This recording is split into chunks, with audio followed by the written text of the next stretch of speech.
बिस्मिल्लाहिर्रहमानिर्रहीम, अस्सलाम वालेकुम नाज़रीन। आज के प्रोग्राम में खुशामदीद और मैं हूँ आपके साथ मरियम खुर्शीद। नाज़रीन, आज के प्रोग्राम के हमारे जो गेस्ट हैं वो एक्स एजुकेशन मिनिस्टर हैं और इसके साथ साथ मौजूदा वाइस चांसलर हैं यूनिवर्सिटी ऑफ साउथ एशिया के। हमारे साथ मौजूद हैं मियाँ इमरान मसूद साहब।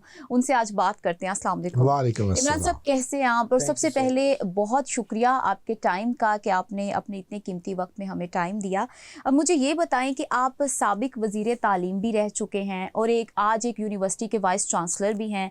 मेरा सवाल ये है कि पाकिस्तान का जो तालीमी निज़ाम है उसको आप किस तरह देखते हैं? नौजवान जो हैं वो डिग्री लेने के बाद बाहर जाने को प्रेफर क्यों करते हैं? देखिए, पाकिस्तान का जो तालीमी निज़ाम है उसमें रेवोल्यूशनरी जो है स्टेप्स उठाने की ज़रूरत है जी। हमारे पास वफाकी हुकूमत है, 4 हमारे सूबे हैं, इनमें एक बहुत बड़ा स्कूल सिस्टम है, उसके बाद एक बहुत बड़ा सरकारी कॉलेजेस का सिस्टम है, फिर यूनिवर्सिटीज़ हैं, फिर प्राइवेट सेक्टर भी है। प्राइवेट सेक्टर में भी स्कूल्स हैं, कॉलेजेस हैं। अब मसला ये है कि बच्चे को हमने तालीम देनी है। आइन की जो शिक है 25A, उसके तहत आइन की ये शिक कहती है कि आपने बच्चे को लाजमी और मुफ्त तालीम देनी है, चारों सूबों के बच्चों को, पहली से लेके 12वीं तक।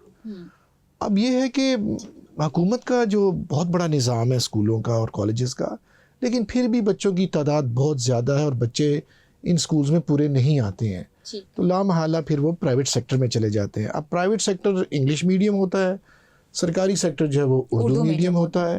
और हमारे मुआशरे में बड़ी तफरीक है कि उर्दू मीडियम को शायद कमतर लोग समझते हैं और इंग्लिश मीडियम को लोग जो है बड़ा अच्छा समझते हैं।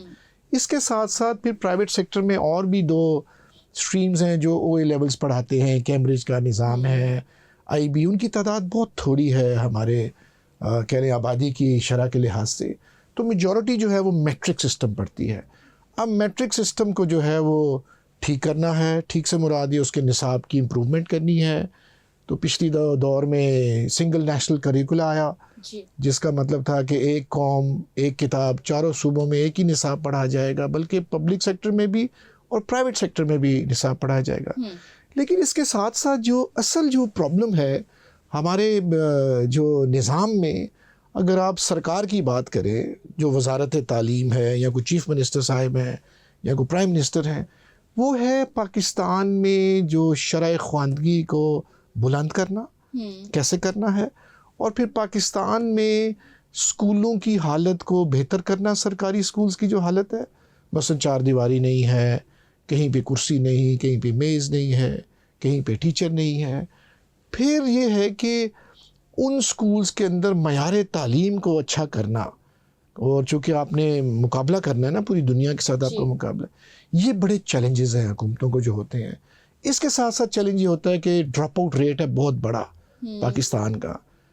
लाखों बच्चों में से जो हैं वो कई लाख बच्चे जो हैं वो ड्रॉप आउट होकर घरों को वापस चले जाते हैं। और आज इस वक्त जब हम बात कर रहे हैं, एक बहुत बड़ी तादाद है 2.5 करोड़ बच्चों की जो आउट ऑफ स्कूल चिल्ड्रन हैं, जो आज तक कभी स्कूल्स में गए ही नहीं हैं। तो वो भी एक बहुत बड़ा चैलेंज है। अब हुकूमत पाकिस्तान हो या पंजाब हुकूमत हो या कोई भी सूबाई हुकूमत हो, ये उनका फ़र्ज़ है, ड्यूटी है कि उस आउट ऑफ स्कूल को स्कूल में लेकर आओ, और जो स्कूलों में ऑलरेडी बच्चे हैं उनको रिटेन करो, उनको वहाँ ठहराओ कि वो कोई वापस ना चले जाएँ। फिर गर्ल्स एजुकेशन में उससे भी बड़ा एक चैलेंज है कि ख़वातीन की जो तालीम है उसको बुलंद करो, उसको ज़्यादा करो, उनको पढ़ाओ ताकि उनका भी ड्रॉप आउट ना हो। फिर टेक्निकल एजुकेशन है, फिर वोकेशनल एजुकेशन है, और इसके ऊपर जब ये ग्रेजुएट हो जाते हैं फिर इनको नौकरी भी दिलवानी है। सबसे बड़ा मसला पाकिस्तान में लाखों लोग जो नौजवान हैं वो डिग्रियां लेते हैं लेकिन उनको रोज़गार नहीं मिलता। तो हमारा तालीमी जो निज़ाम है वो मार्केट की ज़रूरियात से आपको लगता है कि वो कट चुका है, इसलिए हमें डिग्री तो हमारे हाथ में है लेकिन नौकरी नहीं है? देखिए, 2 चीज़ें हैं इसमें। एक तो ये है कि आपने डिग्री हासिल कर ली, तो डिग्री जो आपने हासिल की है, मार्केट की नीड्स कुछ और हैं, डिग्री आपने कुछ और पढ़ी है। एक तो ये इशू था। चले आप स्किल डिग्री भी पढ़ा दें बच्चे को, तो नौकरी अब हुकूमत नहीं दे सकती है। अगर आप ये कहें कि हुकूमत नौकरी देगी, ये पॉसिबल ही नहीं अब हो रहा, क्योंकि आबादी आपकी बहुत ज़्यादा है। हुकूमत नौकरी तब देगी जब हुकूमत अपने एक्सपैंड करेगी। चले हुकूमत ने क्या एक्सपैंड करना है, जब प्राइवेट सेक्टर में इंडस्ट्री एक्सपैंड करेगी, जब कारखाने खुलेंगे, कारोबार होगा, कंपनियां बनेंगी, ट्रेडिंग होगी, वहाँ पर बच्चों की ज़रूरत होगी, तो ये बच्चों की खपत वहाँ पे हो जाएगी। अब प्रॉब्लम यह है कि हमारे यहाँ तो इंडस्ट्री फ़रोग पा ही नहीं रही, हमारे यहाँ तो इन्फ्लेशन इतनी ज़्यादा है, महंगाई इतनी ज़्यादा है, प्रॉब्लम है, फॉरेन इन्वेस्टमेंट नहीं आती, टेररिज्म है, दहशतगर्दी कभी होती है, कभी जंग हो रही है। आज भी हम अफगानिस्तान से जंग में हैं, आज भी ईरान और अमेरिका की जंग हो रही है। तो उस जंग की जो हीट है वो हमें मिलती है और पाकिस्तान से जो है वो इन्वेस्टमेंट भाग जाती है। और इस इन्वेस्टमेंट फ्रेंडली बजट्स होने चाहिए, इस इन्वेस्टमेंट फ्रेंडली माहौल होना चाहिए, ताकि कोई गोरी कंपनी जो है, कोई गोरा कंपनी जो है वो पाकिस्तान में आए, उनको प्रोटेक्शन मिले और वो यहाँ पर है। ऐसा होता नहीं है। तो ये बहुत बड़ा चैलेंज होता है। फिर ब्रेन ड्रेन शुरू हो जाता जी है। बिल्कुल सही कहा कि लोग यहाँ से बाहर जाना शुरू हो जाते हैं। बिल्कुल सही बात है, ऐसा ही होता है। आपने बात की कि गवर्नमेंट जो है वो अब जो जो जिनके पास डिग्रियां उनको नौकरी नहीं दे सकती, तो गवर्नमेंट को जब वोट मांगने होते हैं तो गवर्नमेंट जो है इतने बड़े बड़े वादे तो करती है नौजवानों के साथ, क्योंकि यूथ का वोट उनको चाहिए होता है। तो वादे तो बहुत बड़े बड़े करती है कि हम आपके लिए इतनी नौकरियां, लाखों नौकरियां इंडस्ट्री के लिए ये करेंगे, आपके लिए रोजगार के मौके पैदा होंगे। तो फिर ये सच क्यों नहीं बोलते? ये बता देना कि आपने डिग्री लेनी है लेकिन हम आपको जॉब नहीं देंगे, हम आपके लिए वो एटमॉस्फेयर पैदा नहीं करेंगे जहां पे आप बिजनेस भी कर सकें, आपको प्रोटेक्शन हासिल हो उस चीज के लिए। बात आपकी बिल्कुल दुरुस्त है। देखिए आजकल आईटी और डिजिटलाइजेशन और एआई का ज़माना जी है बिल्कुल। और हुकूमत को बिल्कुल कहना चाहिए और चीफ मिनिस्टर्स हों या प्राइम मिनिस्टर उन्हें कहना चाहिए कि भाई आप स्किल सीखें, आप एंटरप्रेन्योरशिप सीखें, स्टार्टअप शुरू करें, अपनी कंपनी खोलें। मेरी ये ख्वाहिश हमेशा रही है कि बच्चों के लिए हमें एजुकेशनल लोन्स देने चाहिए, क्योंकि वो गुर्बत होती है, फ़ीस वो पूरी नहीं कर सकते। उसके बाद जब बच्चा लोन पे पढ़े, बाहर निकले, तो फिर उनको सॉफ्ट लोन्स दो, उनके कारोबार के लिए तो दो ना कुछ उनको। तो हमारे बच्चों में बहुत स्किल है। ये बेसिकली ये पैदाइशी बड़े होशियार बच्चे हैं पाकिस्तानी, इनकी एवरेज इंटेलिजेंस बड़ी तगड़ी है। बिल्कुल इमरान साहब, आप बिल्कुल ठीक कह रहे हैं इस बात पे कि ये नौजवान जिनको यहाँ पे डिग्री होने के बावजूद रोजगार नहीं मिलता, वही नौजवान बाहर जाके और वही काम कर रहे होते हैं और कामयाब होते हैं अपनी फील्ड में। तो फर्क कहाँ पे आ जाता है कि मईशत उनको हैंडल नहीं कर पाती, हमारी मईशत में अनस्टेबिलिटी बहुत ज्यादा है, गवर्नमेंट की पॉलिसीज में कहीं इशू आ रहा है, क्या प्रॉब्लम है? गवर्नमेंट की पॉलिसीज में इशू है, जॉब अपॉर्चुनिटी नहीं है। जॉब अपॉर्चुनिटी यूरोप में मिलती है, आपको अमेरिका में मिलती है, बहुत सारी दुनिया अमेरिका जाना चाहती है, एक अमेरिकन ड्रीम होती है कि हमें वहाँ पे। और ये एक मॉडल तो है ना, पाकिस्तान से तो लाखों बंदे बाहर गए हुए हैं जो बेचारे यहाँ पे सफ़ेद पोश थे, वहाँ जाके करोड़पति बन गए, अरबपति बन गए। तो एक कॉन्सेप्ट ये है कि यहाँ आप सारी उम्र मेहनत करते रहो तो आपको 37,000 रुपया सिर्फ मिलेगा तनख्वाह का, जो एक बेसिक हमारी सैलरी है, और आपको कुछ नहीं मिल सकता। वहाँ पे ये अगर आप मेहनत करोगे तो ज़्यादा अपॉर्चुनिटीज़ हैं, तरक्की है। वहाँ पर उनका सोशल सेक्टर, सोशल सिस्टम बड़ा स्ट्रॉन्ग है वहाँ पे बिजली, पानी, सेहत, आबो हवा, ये चीज़ें भी तो मैटर करती है ना वहाँ पे।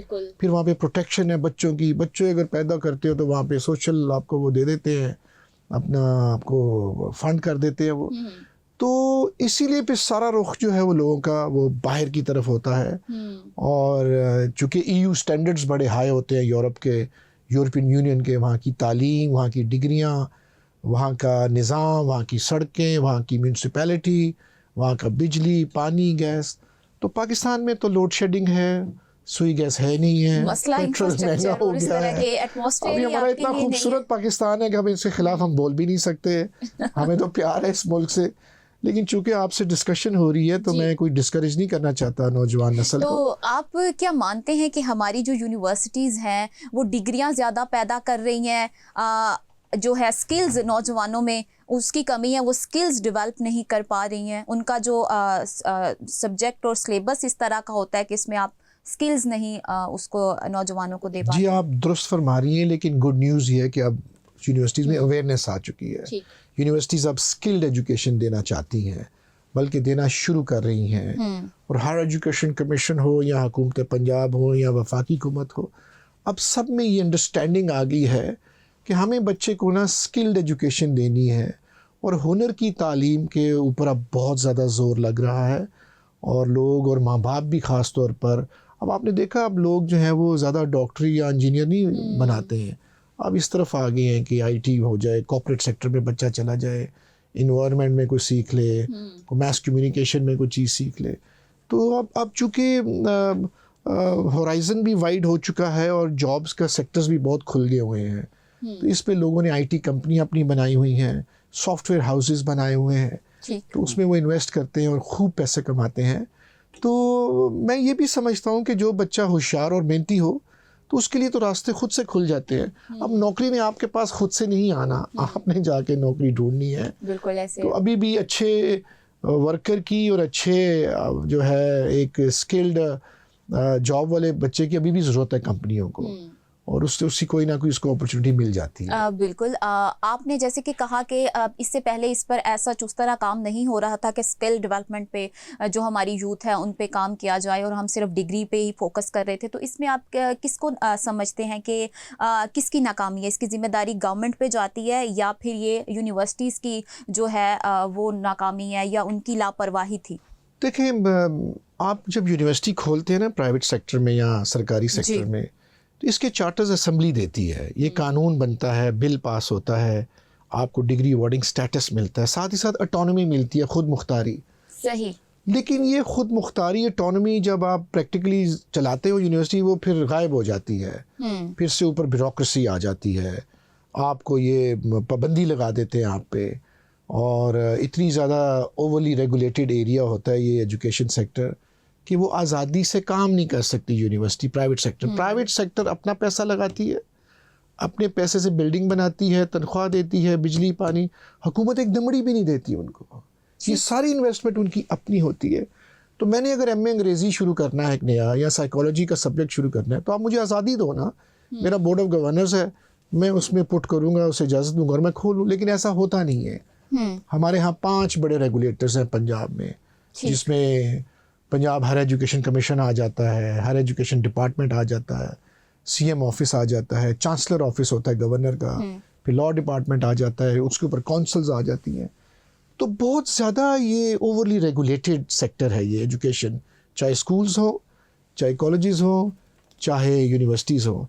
तो आप आज़ादी का ये मतलब नहीं है कि आप उनको कोई बिल्कुल ही आज़ाद कर दें कि कोई रिस्पॉन्सिबिलिटी ना हो या आंसरेबिलिटी भी ना हो, लेकिन आप उनको नए प्रोग्राम खोलने की तो आज़ादी दें ना उनको। और जो अच्छी, जिसकी अच्छी होगी, कह लें शोहरत अच्छी होगी, तो माँ बाप तो वहीं बच्चे को भेजेंगे ना जिसकी डिग्री की वैल्यू होगी। अब जो बड़ी बड़ी मशहूर यूनिवर्सिटी हैं पाकिस्तान की या दुनिया की मशहूर यूनिवर्सिटीज़ हैं, अगर आपके चैनल में कोई नौकरी लेने आए तो अब देखेंगे अच्छी यूनिवर्सिटी, तो आप एकदम उसको नौकरी दे देंगे। अच्छी यूनिवर्सिटियों की शोहरत होती है, उनका एक नाम होता है, और बच्चों को जॉब्स बड़ी आसानी से मिल जाती हैं, और उससे बच्चे भी बड़े अपने आप को कॉन्फिडेंट महसूस करते हैं। बिल्कुल। एक यूनिवर्सिटी के वाइस चांसलर होने के नाते और एक्स एजुकेशन मिनिस्टर होने के नाते आप समझते हैं कि पाकिस्तान की जो यूनिवर्सिटीज़ हैं वहाँ पे यूथ के लिए जो है चौथा सनती इनकलाब जो है आर्टिफिशियल इंटेलिजेंस, उसके लिए उनको तैयार किया जा रहा है? क्योंकि अभी जो वो सब्जेक्ट्स और जो वो सिलेबस पढ़ रहे हैं वो आने वाले 10 साल में उस पर वो इम्प्लीमेंट नहीं होगा, और ना ही वो उस लेवल की वो 10 साल बाद जो आने वाली दुनिया आर्टिफिशियल इंटेलिजेंस में कन्वर्ट हो रही है उसके मुताबिक जॉब हासिल कर सकेंगे। तो उसके लिए उनको तैयार किया जा रहा है?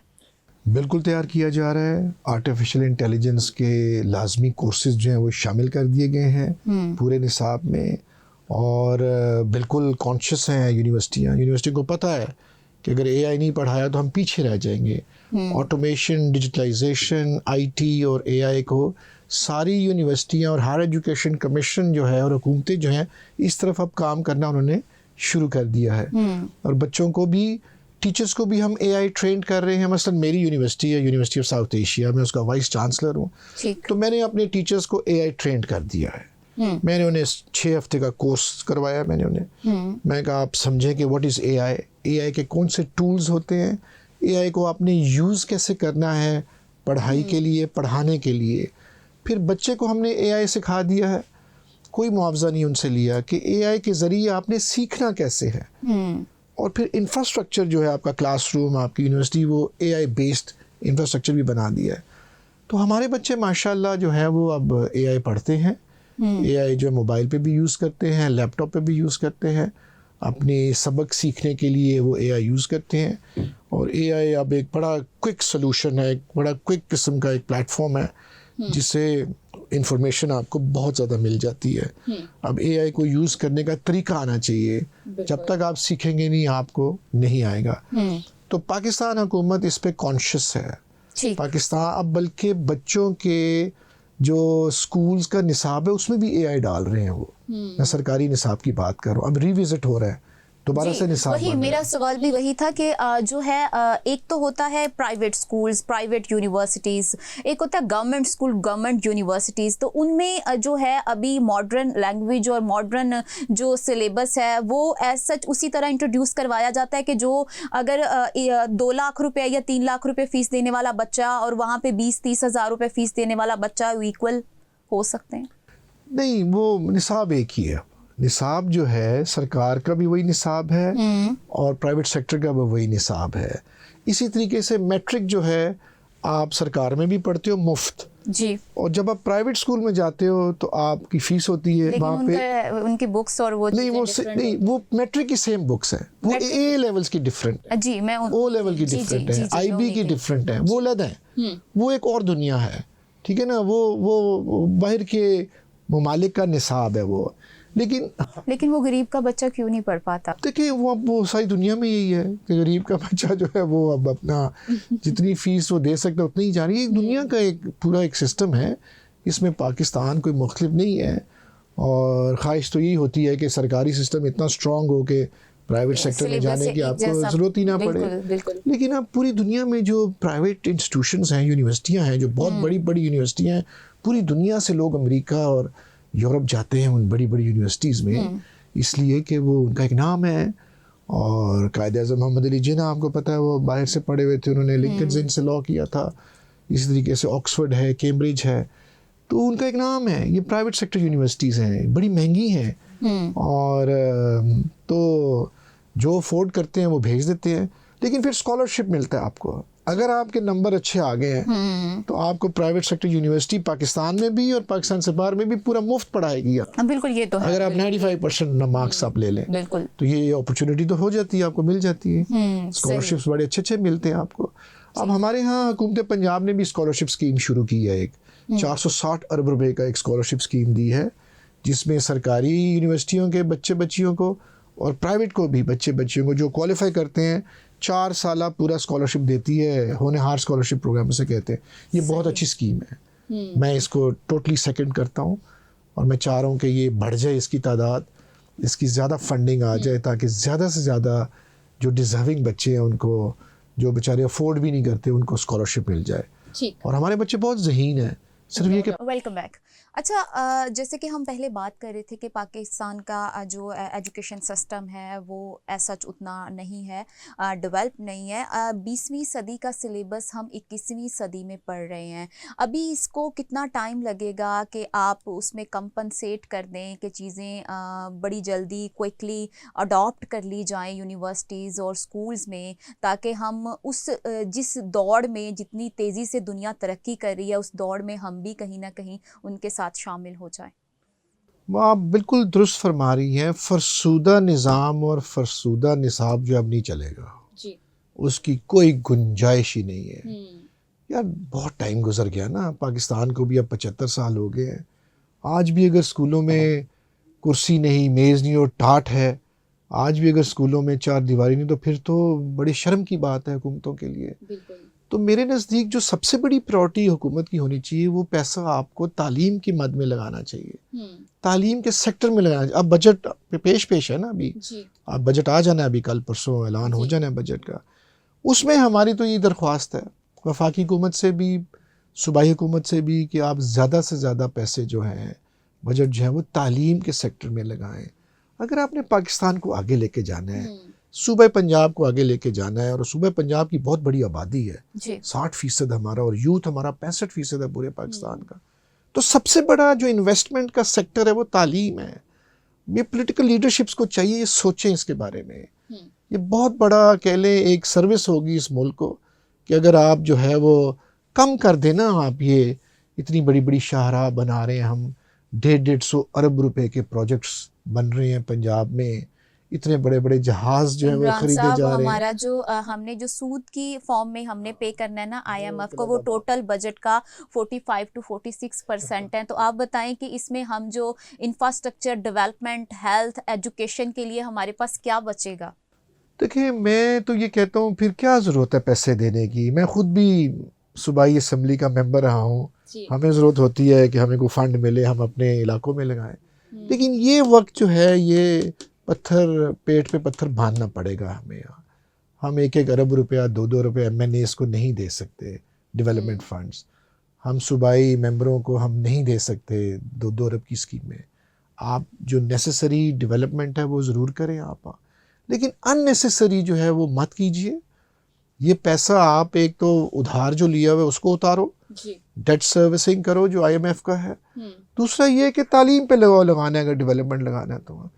लेकिन कोई भी पॉलिटिकल पार्टी अपने वोट कम नहीं करना चाहती, बिल्कुल। और वो आइंदा इलेक्शन में हारना नहीं चाहती, और वो चाहती है कि हम गली नाली पुल पुली जो है हम ये देते रहें ताकि वोट जो है वो बनते रहें। लेकिन मैं अब इस नतीजे पे पहुंचा हूँ पिछले 30-35 साल की सियासत में कि कोई फ़ायदा नहीं डेवलपमेंट बजट्स का और डेवलपमेंट स्कीमों का। लेकिन ये अवाम में शऊर जो है और आगाही पैदा करने की ज़रूरत है ना, कि अगर वो इस बेस पे आपको वोट दे रहे हैं कि हमारे जो है घर के आगे गली अच्छी बन गई है या सड़क अच्छी बन गई है, और हमारा जो हेल्थ सेक्टर है वो टोटली बुरी तरह मुतासिर है, और उसके अलावा एजुकेशन सिस्टम जो मोस्ट इम्पोर्टेंट दो जो सेक्टर हैं, इस पर सबसे ज़्यादा फोकस करने की ज़रूरत होती है किसी भी गवर्नमेंट को अपनी पॉलिसीज़ बनाते हुए। तो ये शऊर और ये आगाही तो अवाम देख के कि हमारे लिए हेल्थ और एजुकेशन सेक्टर में गवर्नमेंट ने क्या काम किया, और उसके लिए बजट अगर आ रहा है और बजट में कितना % है जो उसके लिए मुख्तस किया गया है, और हुकूमत की और गवर्नमेंट की प्रायोरिटीज़ में क्या चीज़ शामिल है, तो ये तो उनको सोचने की। ये आगाही तालीम के ज़रिए आएगी ना जी। तो तालीम किसने देनी है? हुकूमत ने देनी है।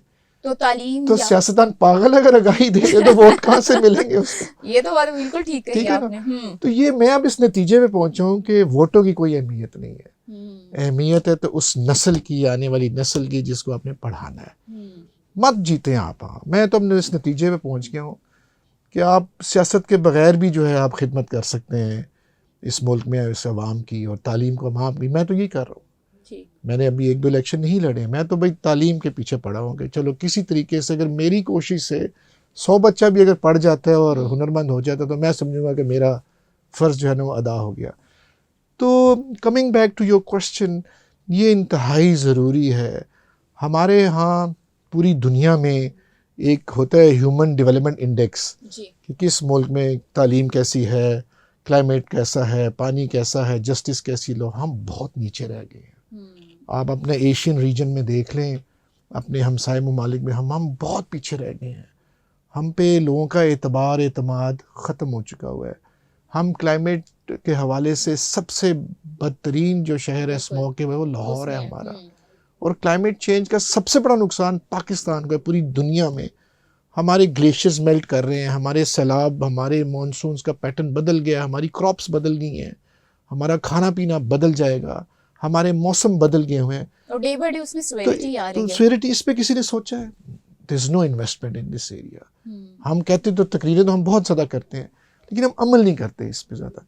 तो हमें एक तो हमें एजुकेशन इमरजेंसी लगानी पड़ेगी। अभी प्राइम मिनिस्टर ऑफ पाकिस्तान ने जब हलफ उठाया और जब उनको बताए गए टारगेट्स और जो उनको इंडिकेटर्स बताए गए तो वो हैरान हो गए। उन्होंने कहा भाई लगा दो इमरजेंसी तालीम की, लेकिन वो सिर्फ फर्जी इमरजेंसी लगी थी, ग्राउंड पे कोई काम नहीं हुआ अभी तक।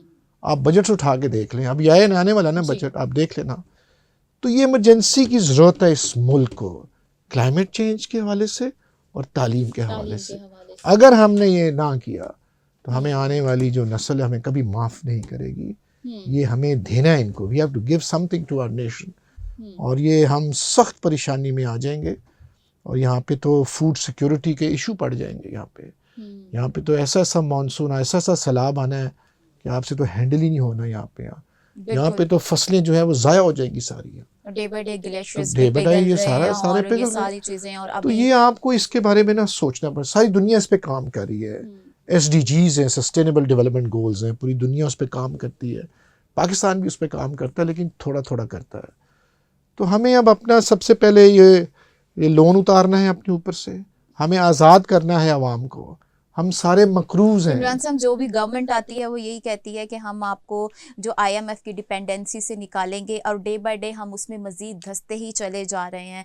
आप इसको किस तरह देखते हैं? कब हम इस सारे मामलात से, जिसमें कोई भी गवर्नमेंट आती है वो पिछली पे सारा अपना जो है इसका मलबा डाल देती है कि उसकी वजह से ये हुआ, उसकी वजह से ये हुआ, और ख़ुद वो अगर उनको 3 से 4 साल भी हो गए तो वो कहते हैं हमें अभी और टाइम दे थोड़ा, हम फिर इस पर करेंगे, हमें टाइम नहीं दिया गया और हमसे ये सारा जो इशू है इस वजह से हैंडल नहीं हो रहा। तो आईएमएफ की डिपेंडेंसी हमारे मुल्क के लिए कितनी ख़तरनाक है और कब तक ये सिस्टम चलेगा और इसका सलूशन क्या है? देखिए, ये तो ख़तरा तो बहुत ज़्यादा है। हम तो आज़ाद नहीं, हम तो मकरूज़ कौम है हम लोग। ठीक है, हम गैरतमंद तो बहुत है लेकिन हम मकरूज़ हैं। हमने वो कशकोल जो है वो उठाया हुआ है। ऐसे ही है। देखिए, 4-5 बड़ी जमातें हैं पाकिस्तान में, पॉलिटिकल पार्टी, सबको इक़्तिदार का चांस मिला है, सब बने हुए प्राइम मिनिस्टर। तो सबके अदवार उठा लें, किस किस ने कितना लोन लिया है, तो जवाब तो उनसे लेना चाहिए, नंबर 1। अब उन्होंने लोन ले लिया है और पाकिस्तान नीचे चला गया है। हर हुकूमत ने लिया ना जी लोन, तनख्वाहें देनी है, डिफेंस है, फलां है सारा। चले, आपने लोन ले लिया, आप लोन लेते हो, हुकूमतें लोन लेती हैं, लेकिन कहीं ना कहीं तो आपने जवाब देना है ना ये लोन लेके। अब लोन ले लिया, अब उतारना कैसे है? तो मैं आपसे यही अपना कोशिश कर रहा हूँ कहने की कि आप इंडस्ट्रियल पॉलिसी तो अच्छी बनाएं ताकि कारोबार कारखाने चलें यहाँ पे। अब आपने टैक्स लगा के एक जो सैलरीड पर्सन है, जो अपना तनख्वाहदार इंसान है, वो उस पर तो आपने 35% इनकम टैक्स लगा दिया। तो अगर आपने और उससे ताजरों के लिए 1% है। अच्छा, अब आपने वो लाख के ऊपर आपने 35,000 टैक्स, तो कैसे वो खाएगा क्या और वो अपना बचाएगा क्या? अब जिसकी वालदा बीमार है, वो वहाँ पे तो प्राइसेस बढ़ गई हैं दवाइयों की, इन्फ्लेशन हो गई है, इनकम कम है आपकी, टैक्सेस ज़्यादा हैं आपकी। तो ये बैलेंस जो है ना, ये ख़राब हो गया हुआ है हमारे कल्चर का। फिर होता क्या है कि बागी हो जाते हैं लोग जो हैं, फिर वो खिलाफ बात करते हैं हुकूमतों के। जिसके 6-6 बच्चे हैं वो रिक्शा चलाता है, पेट्रोल जो है वो अफोर्डेबल ही कोई नहीं है। पेट्रोल, चूल्हा जलाओ तो गैस नहीं है, पंखा चलाओ तो बिजली नहीं है, वो टैप खोलो तो पीने का पानी नहीं है। जो है बंद करने के, वो भी उस पे भी कर दिया गया है। तो गरीब आवाम जो पहले ही बेचारे अपने रोजगार कमाने के लिए अपने मेहनत मजदूरी कर रहे हैं, और अभी जब आप रात को 7-8 बजे 9 बजे मार्केट्स बंद कर देंगे, जो जिनका पीक टाइम ही शुरू 7 बजे के बाद होता है, तो उनका क्या होगा? बस ये मैनेजमेंट की ज़रूरत है, और इस पे आपको मार्केट को स्टडी करना पड़ेगा, पैटर्न को समझना पड़ेगा, और जहाँ से बचत होती है वो बचत करनी चाहिए हमें। अभी देखें, आज फिर वो मिसाइल चल रहे हैं जी, और फिर जंग शुरू हो गई है, फिर से पेट्रोल बढ़ जाना है अब। तो समझ नहीं आनी कि अब हमने जाना कहाँ है और खाना किस तरह है। बहरहाल ये बहुत बड़ा चैलेंज है। मेरी ख्वाहिश है कि ये हुकूमत और जो आने वाली हुकूमतें हैं वो इस चुंगल में से निकलें, हम अपनी नस्लों को आज़ाद करें इससे, क्योंकि ये इतना बड़ा, ये कह लें, ये चक्कर है, ये जो उधार का और ये IMF वाला है, कि आपकी सोचें ख़त्म हो जाती हैं और आप अगलों की डिक्टेशन पे आप काम करते हो। तो हमारा मुल्क तो मतलब गयूर लोग हैं यहाँ के, और कसूर किसी का है, लोन किसी ने लिया, भर जो है वो आवाम रही है। तो ये ज़्यादती है, और भरने के लिए भी डे बाय डे उन पे टैक्सेस जो है उसकी भरमार की जा रही है, और वो बढ़ते ही जा रहे हैं। मौजूदा बजट की अगर जो आने वाला उसकी बात करें, तो आपको क्या लगता है कि ये जो बजट है, गवर्नमेंट तो ये कहती है कि ये जो है लोगों के लिए बहुत फ्रेंडली बजट है, लोगों की इसमें इस्लाहात और उनके लिए बहुत सी चीज़ें हैं जो तनख्वाहदार तबके की अगर मैं बात करूँ, ओवरऑल इंफ्रास्ट्रक्चर की बात करूँ, जो एग्रीकल्चर डिपार्टमेंट की मैं अगर बात करूँ, तो उन सारी चीज़ों में गवर्नमेंट तो अपने दावे करती है। तो आपको क्या लगता है कि ये बजट जो है, ये इसका जो मेजर इस पे इफ़ेक्ट आएगा वो किस पे आएगा? सरमायादारों पे, गरीब पे? और इसका हल क्या है? गवर्नमेंट को क्या करना चाहिए? ऐसी कौन सी पॉलिसीज़ हैं और बजट में किस हिस्से पे फोकस करना चाहिए? देखिए, हमारी एग्रो बेस्ड इकोनॉमी है, और हमारा जो फार्मर है, जो हमारा किसान है, एक तो उस पर मत टैक्स आप लगाइए, क्योंकि दाने होंगे तो हमने कुछ खाना है ना जी। अगर दाने ही नहीं होंगे, फसल ही नहीं होगी, तो हम कैसे आगे चलेंगे? दूसरा, सोलर का बहुत बड़ा फैशन क्या मत एक ट्रेंड था, क्योंकि बिजली तो अफोर्ड नहीं होती है। इतने ज़्यादा यूनिट की कीमत है कि लोग सोलर पे चले गए। अब सोलर पे भी टैक्स आपने लगाना शुरू कर दिया है। और फिर आपने इनकम टैक्स जो है, आपने अपनी आमदन बढ़ाने के लिए जो ऑलरेडी लोग टैक्स देते हैं उन पे ज़्यादा आपने टैक्स ज्यादा का टैक्स बोझ कर ला दिया। दिया। बिल्कुल। जो नहीं देते अब उनको पकड़ो ना, जो बेस है उसको ब्रॉड करो, उसमें नेट में लेकर आओ और उनको शामिल आप करो। तो बिल्कुल। आपने तो जो टैक्स पेयर है उसको आपने ज़्यादा मज़ीद मार दिया, आपने मज़ीद टैक्स उस पर लगा दिए। और जो इस हुकूमत की जो एक ये सोच है कि अमीरों पे टैक्स लगा दो, बड़ी बड़ी गाड़ियों पे लगा दो, बड़े बड़े मकान। इलेक्ट्रिक जो हाँ, व्हीकल्स हैं उन पे टैक्स अब उन्होंने कहा कि बढ़ा दिया जाएगा, क्योंकि उसकी जो कंजम्पशन है वो बहुत ज़्यादा हो उसकी रही है। इंपोर्ट भी ज़्यादा होगी है इंपोर्ट ना जी। ज़्यादा हो हाँ, गई है तो तो अब उस पे ये टैक्स लगा दिया जाएगा। मतलब जिस चीज़ की यूटिलाइजेशन ज़्यादा हो गई है तो गवर्नमेंट की वो नज़र में आ जाता है और उस पर टैक्स लगा के आप पैसे कमा रहे हैं। पेट्रोल पे लीवी की फॉर्म में आप टैक्स नहीं लगाते डायरेक्ट, उसको लीवी की फॉर्म में आप उनसे टैक्स लेते हैं जिसकी कोई हिसाब किताब ही नहीं है।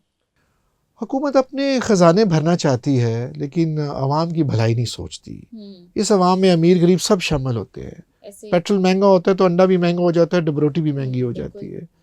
पेट्रोल महंगा होता है तो टिकट भी महंगा हो जाता है, हवाई जहाज़ भी महंगा, ट्रेन भी महंगी और बस भी महंगी है। तो ये एक इफ़ेक्ट है सारा जो ऊपर से लेके नीचे तक सब पे चला जाता है। तो लिहाजा कि ऐसे भी ममालिक हैं आपके पड़ोस में जहाँ 4 साल से पेट्रोल की कीमत नहीं बढ़ी, और यूरोप में और सऊदी अरेबिया में ऐसे ऐसे ममालिक हैं, अमेरिका में, कि जहाँ पे दूध की प्राइस पिछले 12 साल से एक ही है। हर एक स्टोर में भी वही प्राइस है, दूसरे नॉर्थ स्टोर पे भी वही प्राइस है। तो यहाँ तो एक साथ वाले खोखे में जो है वो प्राइस डिफरेंट हो जाती है। बिल्कुल सही यहाँ कहा पे आपने। रेडी पे जो है वो केले का रेट जो है वो डिफरेंट लगा हुआ है सबका। तो यहाँ पे जब तक आप प्राइस कंट्रोल नहीं करेंगे, इन्फ्लेशन को कंट्रोल नहीं करेंगे, और जब तक आप अनएम्प्लॉयमेंट को नहीं कंट्रोल करेंगे, जब तक आप बजट फ्रेंडली बजट नहीं देंगे, पीपल फ्रेंडली बजट, लोगों का एतमाद नहीं है इस मुल्क पे।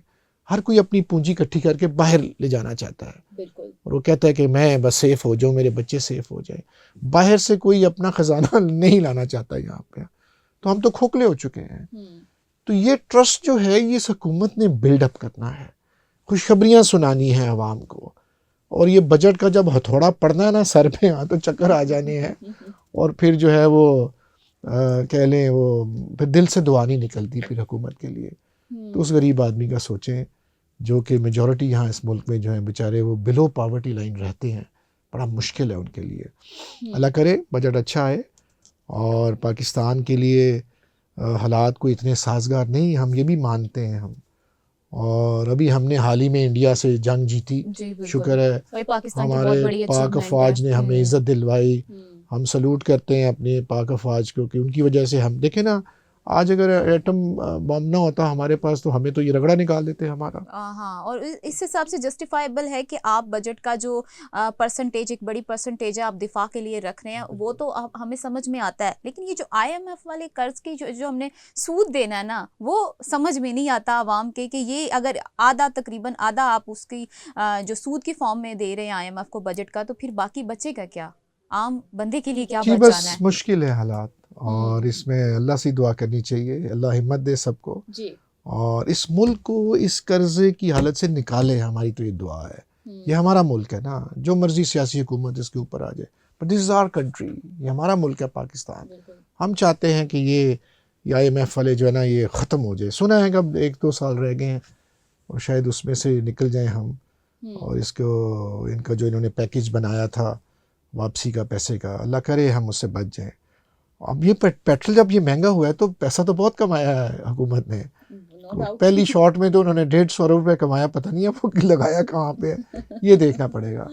सही। जैसे कि आपने पहले बात की कि लोग अपना पैसा लेके बाहर जाना चाह रहे हैं और यहाँ रहना नहीं चाहते। अगर 25 साल का एक नौजवान आपके पास आए और आपसे पूछे कि मेरे लिए जो रहने के लिए और लाइफ गुजारने के लिए कौन सा जो कंट्री है वो बेस्ट है, तो क्या मुझे पाकिस्तान में रह के सर्व करना चाहिए, अगर उसके पास एक अच्छी डिग्री है, तो आप उसको क्या मशवरा देंगे? देखिए मैं सबसे पहले तो यही मशवरा उससे दूंगा कि पाकिस्तान में टिको, ऑनेस्ट मशवरा। पाकिस्तान में ही टिको, और बाहर मेहनत बहुत ज़रूरी है। वही मेहनत अगर पाकिस्तान में कर ली जाए तो बाहर जो है वो पैसे दरख्तों पे तो नहीं लगे हुए, ना ही पैसों की बारिश होती है। वहाँ पे भी ये कानून कायदा है जो रह के आपने पैसे कमाने हैं। और पाकिस्तान में भी अपॉर्चुनिटीज़ तो हो जाती हैं, अगर आप मेहनत करें तो हो जाता है, आपका गुजारा हो जाता है। लेकिन बच्चों को ना ओवरनाइट मिलियनर बनने की ना इस ख्वाब नहीं देखना चाहिए। आप तरक्की हासिल करते हो, आहिस्ता आहिस्ता ऊपर जाते हो। ओवरनाइट मिलियनर बनने के चक्कर में अगर आप गैर कानूनी काम करने शुरू कर दो तो वो ज़्यादती है। ऐसा नहीं होना चाहिए।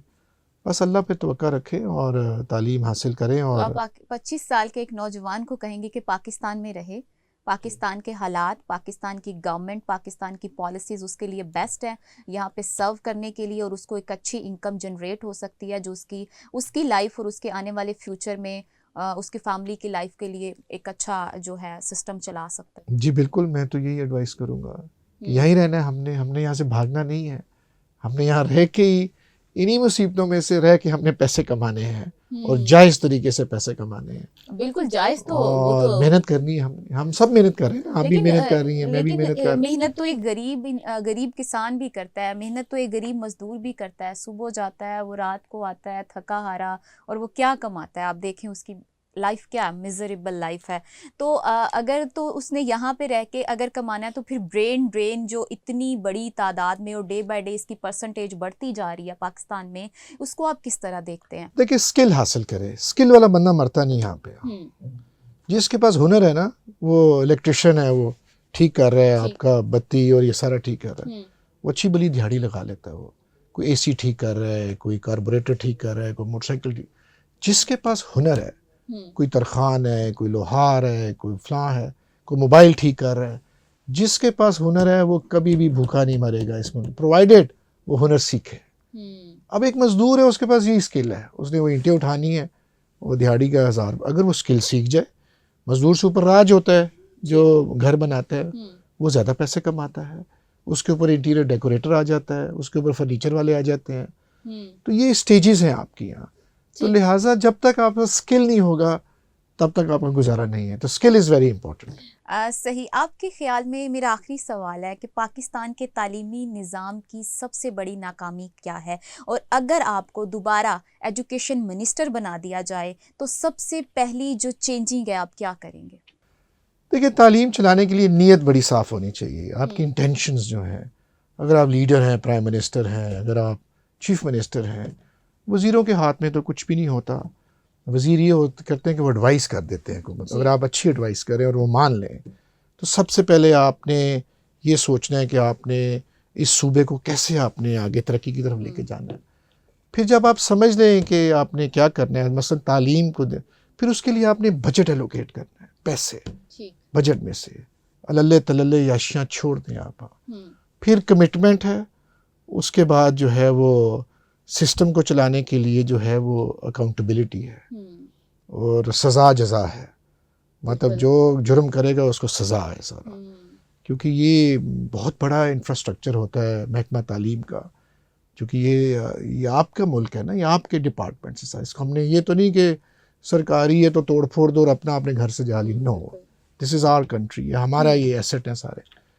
तो अगर आपकी कमिटमेंट आ जाती है, नीयत साफ़ आ जाती है, फिर अल्लाह ताला रास्ते खोल देते हैं और बरकत पड़ जाती है। फिर आपको अगर आप ईमानदारी से वो महकमा चलाएं या उस सेक्टर में काम करें, तो फिर तरक्की है, फिर शोहरत ही शोहरत है, और आपका काम फिर बन जाता है। तो नीयत और ईमानदारी जो है वो बहुत ज़रूरी है। बिल्कुल। बहुत शुक्रिया इमरान साहब।